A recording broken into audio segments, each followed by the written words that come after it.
Good morning, I'm Nell Muldoon, and here's the latest update from Spectrum Autism Research. Methodological Issues Plague Studies of Early Autism Interventions by Peter Hess.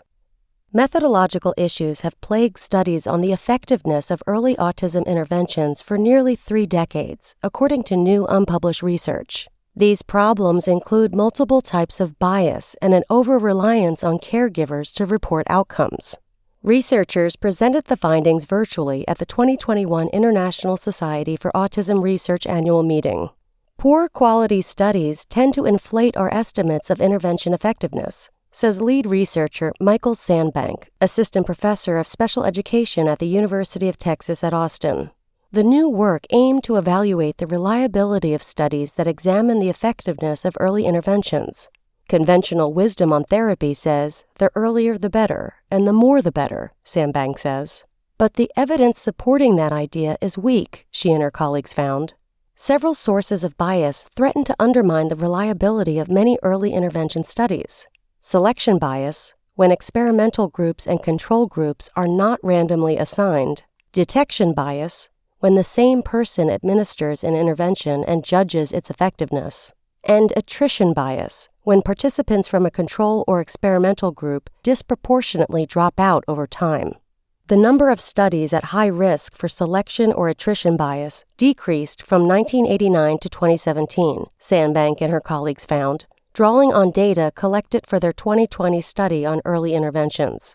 But both types of bias were still common among the studies they reviewed, and 50 to 75% were at high risk for detection bias.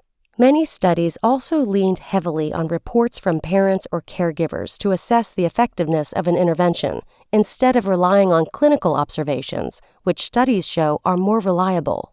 Between 25 and 50% of the studies from 2011 to 2017 relied on parent reports, down from around 90% in 2000. The team's 2020 meta-analysis concluded that many early interventions had positive effects.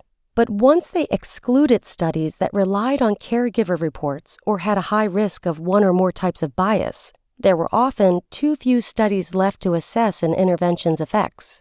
I really hope sharing these results will inspire people to look towards ways of improving the quality of our collective research, says Tiffany Wojnarowski, assistant professor of hearing and speech sciences at Vanderbilt University in Nashville, Tennessee, who also worked on the analysis. The researchers plan to update their previous work by including studies published since 2017. The post, Methodological Issues Plague Studies of Early Autism Interventions, appeared first on Spectrum Autism Research News.